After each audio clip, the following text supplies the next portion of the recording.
Chapter 21 Coming Full Circle.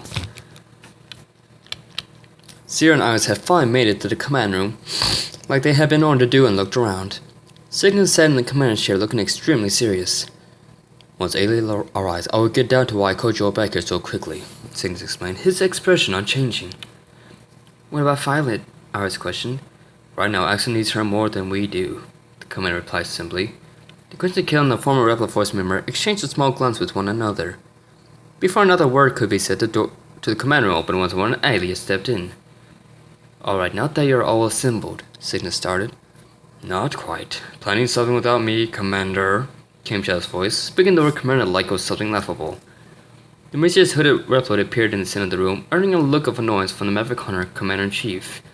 Cygnus let aside Zero, Iris, and A looked at Shadow, seemingly a little transfixed on him. The Reploid had appeared out of nowhere and had nothing but a bad attitude with him since his arrival. None of them knew what his true agenda was, and despite what little he had done to actually help, none of them trusted him. We had pinpointed at last the 800 base, Cygnus stated profoundly to his assembled unit. About time. Took long enough. Shadow scoffed, sounded unimpressed. You know what? I have had about enough of the attitude from you. Zero's now as he walked toward Shadow in a threatening manner. Shadow let a low sigh as he turned to face the Crimson Killer, obviously not intimidated by him. Oh, and what are you going to do if do it, you ancient piece of junk, your scraps? Shadow said with a low growl in his voice. That's enough. Knock it up, both of you. Cygnus roared at the two again to his feet, step in if needed. Zero and Shadow both turned to look at Cygnus, almost as the two of them would go at them for just so they could deal with each other. Right now, the Itrons are our top priority. If you two want to rip each other apart, then you can do so after we deal with them, the commander stated. Very well, the hood replied, sounding a bit reluctant. Now then, we have finished running the 800 base at point 5567. Cygnus said. Zero turned and looked at Cygnus' confused moment. Is that some kind of joke? Zero questioned. Now Cygnus' turn to be confused, gazing over to Crimson Hunter curiously. No, why? Cygnus asked in turn. Point 5567 was the coordinates of the Sky Lagoon before it crashed, Zero stated. Iris' eyes went wide at the mention of the Sky Lagoon.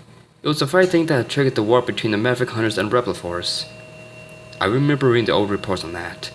Sky Lagoon was a floating city that was sabotaged by the Mavericks and covered up to look like a Rebel Force occupation and assault, Cygnus said. Zero simply nodded and walked away from Shadow and back to Iris, whose eyes he looked sadly into. A lot of good lives were lost during that conflict, and damn Cygnus for ever having brought it about, the Quincy Killer said, glancing from Iris' eyes to the floor, clutching his fist in rage. I remember hearing about that as well from sources in the know. Isn't that the conflict where you murdered the colonel of the Rebel Force? Your little friend's brother just before murdering her as well? Shadow questioned tauntingly, adding emphasis on murder and murdering as if trying to tag Zero personally. Zero quickly glanced back up and glanced over his shoulder back to the hooded figure, or Reploid, his eyes full of intense rage. Before anyone could react, Zero was on Shadow, gripping him by his cloak and putting him through a wall, sending him on a drug that was a few stories down. Sorry, but I can't hold it anymore. This bastard's way too arrogant for his own good, Zero said with a slight snarl before leaping down at the mysterious Reploid. It can't be helped, and I can't really blame Zero for this. What Shadow said was taking it far too far when we had bigger concerns to worry about, Iris said. Ayla, who remained silent and stoic the entire time, finally walked over to Iris and gripped her shoulders, turning her to face her and giving her a soft smile. If it's any consolation, I know Zero didn't do what he did on purpose.